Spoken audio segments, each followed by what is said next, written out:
3 بیٹیوں کے بعد آج میرے گھر بیٹا پیدا ہونے والا تھا۔ مجھے یاد ہے جب میری پہلی بیٹی پیدا ہوئی تھی تب میں کتنی خوش تھی۔ وہ شہزیب اور میری محبت کی پہلی نشانی تھی۔ اس کے آنے سے مجھے ماں کا رتبہ ملا، مگر مجھے شہزیب کے چہرے پر کوئی خوشی نظر نہیں آئی۔ تب میں سمجھ گئی تھی کہ انہیں بیٹی نہیں بیٹا چاہیے تھا۔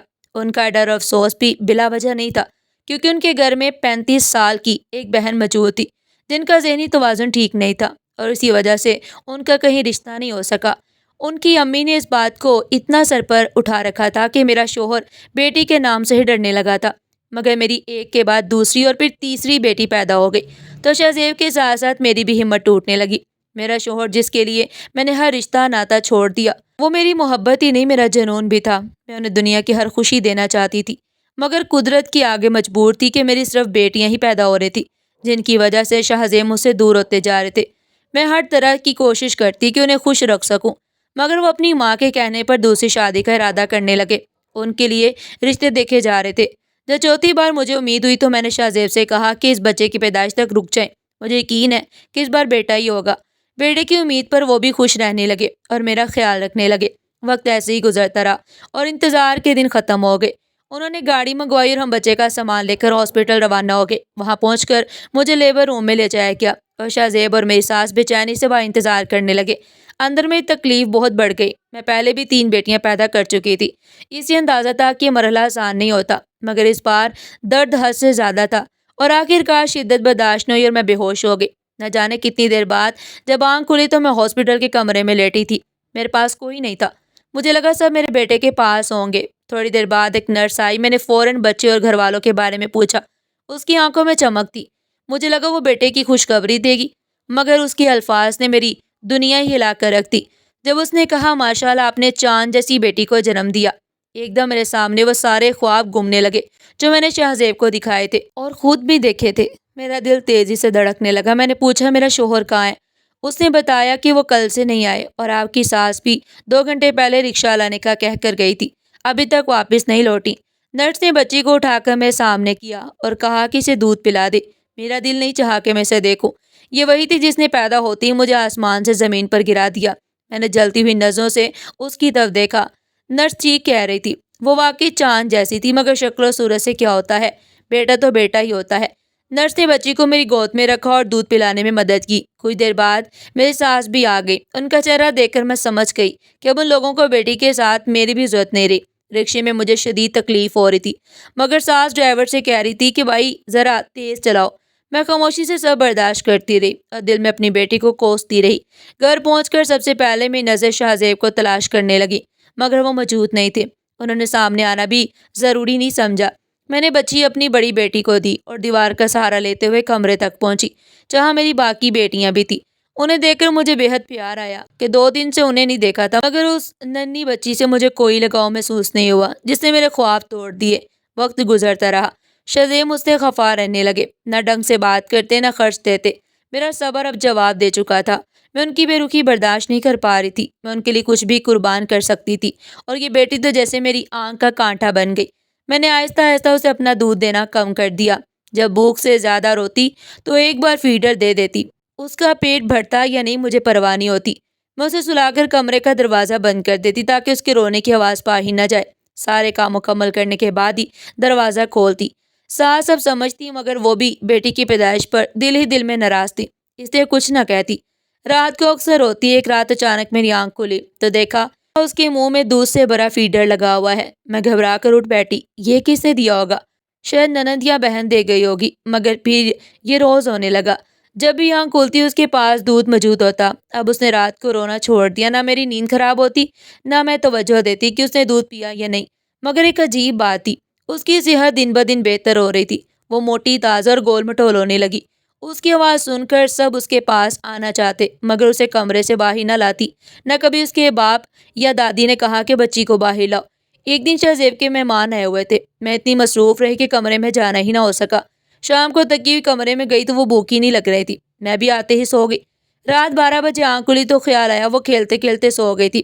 اس کا جھولا کھڑکی کے پاس تھا اور کھڑکی کھلی ہوئی تھی۔ میں فوراً اس کے پاس کی وہ نرم اور مہنگے کمبل میں لپٹی سو رہی تھی۔ پاس آدھا بھرا نیا فیڈر رکھا ہوا تھا۔ میں نے کمبل جوڑ کر دیکھا، واقعی قیمتی تھا، مگر کون لایا؟ سمجھ نہیں آئی، کیا شہزیب کو اس پر ترس آ گیا؟ میں سوچتی رہی، پھر کھڑکی اور دروازہ بند کر کے سو گئی۔ صبح میں شہزیب کو غور سے دیکھتی رہی، مگر دن بھر کچھ محسوس نہیں ہوا۔ ساس سے بھی امید نہیں تھی۔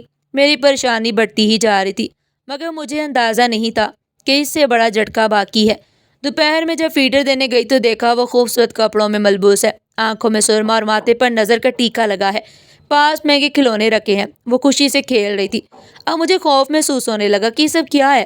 میں نے سارا دن نظر رکھی، کوئی کمرے میں نہیں آیا، پھر یہ سب کیسے ہو رہا ہے؟ میں نے بات چھپا لی۔ ایک دن میری بڑی بیٹی اسکول سے آ کر ہمیشہ کی طرح اس کے پاس گئی اور جھولے سے ایک کھلونا اٹھا لائی۔ ساس کی نظر پڑی تو انہوں نے فوراً وہ کھلونا لے کر دیکھا اور حیران رہ گئی، اسے دیوار سے رگڑ کر دیکھنے لگی، پھر میرے پاس آ کر بولی، بہو یہ کھلونا کہاں سے آیا؟ میں انجان بری رہی۔ انہوں نے کہا کہ اگر میری نظر دھوکہ نہیں کھا رہی تو یہ خالص سونا لگتا ہے۔ میں سہم گئی۔ انہوں نے کھلونا چادر میں باندھا اور باہر سونار کی دکان پر جا کر دکھائی۔ واپس آ کر بولی، یہ تو خالص سونا ہے، ہمارے تو وارے نیارے ہو گئے۔ میں سن کر حیران رہ گئی، بامشکل کہا، اماں خدا کے لیے شہزیب کو مت بتائیے گا، ورنہ وہ کہیں گے کہ یہ بچیاں چوری کرتی ہیں، ورنہ اتنا سونا کہاں سے آیا؟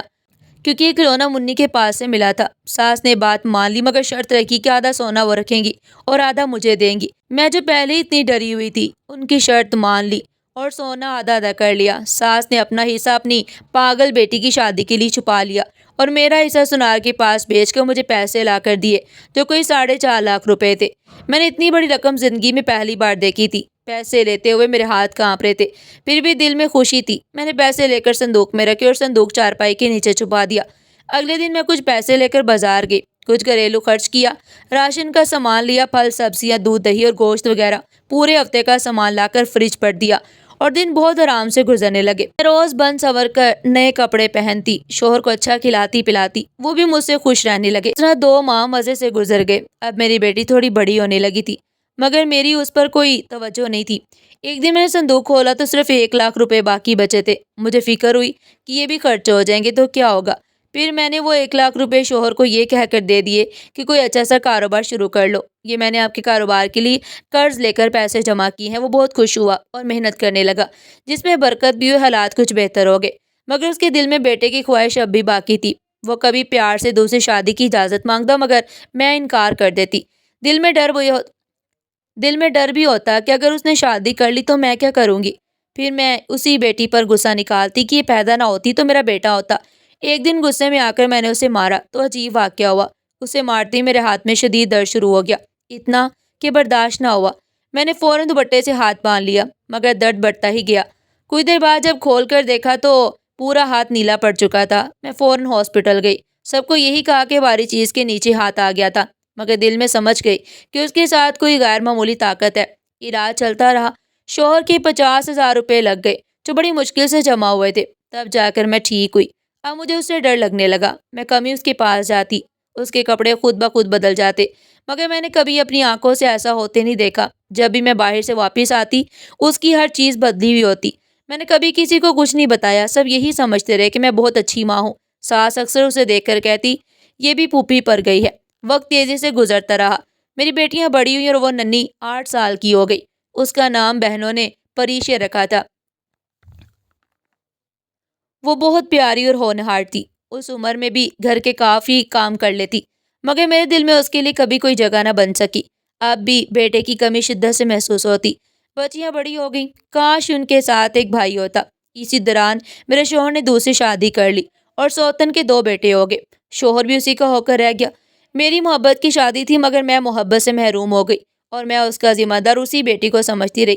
دیکھتے ہی دیکھتے وہ 12 سال کی ہو گئی۔ اس نے سارا گھر سنبھال لیا، ہر کام بہت خوبصورتی سے کرتی، پلک جھپکتے میں سب کام نپٹا لیتی، چھوٹی سی ہانڈی چڑھاتی اور پورے گھر کو کھلا دیتی، پرندوں اور جانوروں تک کا خیال رکھتی، صدقے کے لیے کھانا پانی رکھتی، وہاں دیر تک بیٹھی ہنستی باتیں کرتی، بہنوں سے بے حد پیار کرتی۔ میری باقی تینوں بیٹیاں اعلیٰ تعلیم کے لیے دوسرے شہر چلی گئی، مگر اسے میں نے کبھی اسکول نہیں بھیجا، اسے اپنے پاس رکھا۔ وہ میری اور دادی کی خدمت کرتی، پاگل پھوپھی کو ہاتھ سے کھانا کھلاتی، نہلاتی، سنوارتی، مگر میری نفرت کی انتہا اس دن ہوئی جب ایک رات میں کسی کام سے باہر نکلی تو دیکھا وہ ایک لمبے قد اور چوڑے سینے والے مرد سے باتیں کر رہی ہے۔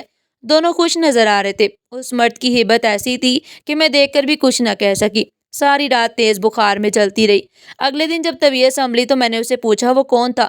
اس نے کہا وہ ایک جن ذات ہے، وہ کہتا کہ میں نے ہی تمہیں پالا ہے۔ اس نے بتایا کہ جب میں پیدا ہوئی تو اس کی محبوبہ اس کی آخری سانسیں چل رہی تھی، جسے کامل نے اپنے عمل سے جلا دیا تھا۔ جن نے اس کامل کو مارنا چاہا تو اس نے کہا تمہاری محبوبہ کی جان اس وقت بچے گی جب تم اس کی آخری سانس اپنے اندر بھر لو، اور جو انسانی بچہ اس دنیا میں پیدا ہو اس کے پہلے سانس لینے سے پہلے وہ سانس اس کے اندر پھونک دو، وہ بچہ تمہاری محبوبہ کی شکل میں بڑا ہوگا۔ اس نے اپنی محبوبہ کی آخری سانس اپنے اندر بھری اور جب میں پیدا ہوئی تو اس نے وہ سانس میرے اندر ڈال دی۔ میں بیٹا پیدا ہوئی تھی، مگر اس عمل کے بعد بیٹی بن گئی۔ اب وہ مجھ سے محبت کرتا ہے اور میں بھی اس سے محبت کرتی ہوں۔ یہ سن کر میرے زخم ہرے ہو گئے۔ مجھے لگا میرا بیٹا اس جن نے مجھ سے چھین لیا۔ میں نے طے کر لیا کہ اپنی محرومیوں کا بدلہ اسی سے لوں گی۔ اگلے دن میں نے اس کے باپ سے کہا کہ میں اس کی ذمہ داری نہیں اٹھا سکتی۔ اس نے کہا پہلے بڑی بیٹیوں کی شادی کریں گے، مگر میں نے صاف کہہ دیا مجھے اس کے کردار پر شک ہے، میں اسے نہیں رکھ سکتی۔ باتوں کے دوران وہ بیٹی دکھی نظر سے مجھے دیکھتی رہی، مگر میرے اندر بدلے کی آگ چل رہی تھی۔ شوہر کی جاتی وہ میرے پاس ہی اور کہنے لگی اماں میں نے سب سے پہلے آپ کو بتایا تھا، پھر بھی آپ ایسا کریں گی؟ میں نے ہنس کر کہا تیرے اس عاشق کی خواہش میں پوری نہیں ہونے دوں گی، تو میری بیٹی ہے، فیصلہ بھی میں ہی کروں گی۔ وہ خاموش ہو گئی، پھر کہنے لگی اماں یہ سب عیش و آرام، ابا کا چلتا کاروبار، بہنوں کی اعلیٰ تعلیم، سب اسی کی بدولت ہے، آپ لوگوں کی کوئی خاصیت نہیں۔ اپنے پرانے حالات یاد کریں، وہ مجھے یہاں دکھی نہیں رہنے دے گا، اگر وہ گیا تو سب کو ساتھ لے جائے گا۔ میں چاہتی ہوں آپ حقیقت مان لیں، میں اس کے ساتھ رہ کر بھی آپ کی خدمت کروں گی، مگر میں نے انکار کر دیا۔ میں نے کہا وہ اپنے مقصد میں کامیاب نہیں ہوگا، اس نے میرا بیٹا چھینا اور میرا شوہر مجھ سے دور کیا، وہ مجھے کسی اور دنیا میں لے جائے گا۔ میں نے اس کی شادی کرنے کی کوشش شروع کر دی۔ رشتہ طے ہونے والا تھا اس دن جب اس کے باپ نے کہا کیا رشتہ دار آ رہے ہیں۔ میں نے جلدی جلدی کام مکمل کر کے اسے تیار ہونے کو کہا۔ وہ روتی رہی مگر میں نہ مانی۔ آخر وہ میرا دیا ہوا جوڑا پہنے کمرے میں گئی۔ کافی دیر ہوگی وہ باہر نہیں آئی۔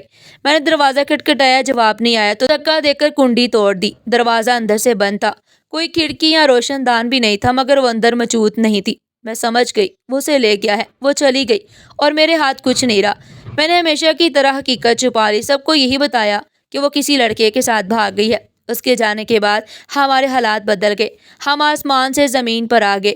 نہ بیٹیوں کی تعلیم مکمل ہو سکی، نہ شوہر کا کاروبار چلا، گھر میں ہر وقت لڑائی جھگڑے رہنے لگے، کسی کو کسی کی پرواہ نہیں رہی، بس وہی تھی جو میری خدمت گزار بیٹی تھی۔ آج میں بہت روتی ہوں اور دعا کرتی ہوں کہ میری بیٹی واپس آ جائے، اس کا کوئی پتہ نہیں۔ خدا کے لیے آپ بھی میری بیٹی کے لیے دعا کریں، وہ جہاں بھی ہے واپس آ جائے، وہ جیسی بھی آئے میں ویسا ہی قبول کروں گی۔ خدا کے لیے واپس آ جائے، کیونکہ اس گھر کی ساری رونق اسی سے تھی۔ ناظرین آپ کو آج کی یہ کہانی کیسی لگی کمنٹ سیکشن میں اپنی قیمتی رائے کا اظہار ضرور کیجیے گا۔ پھر ملتے ہیں ایک نئی کہانی کے ساتھ، تب تک کے لیے اپنا خیال رکھیے گا۔ شکریہ، اللہ حافظ۔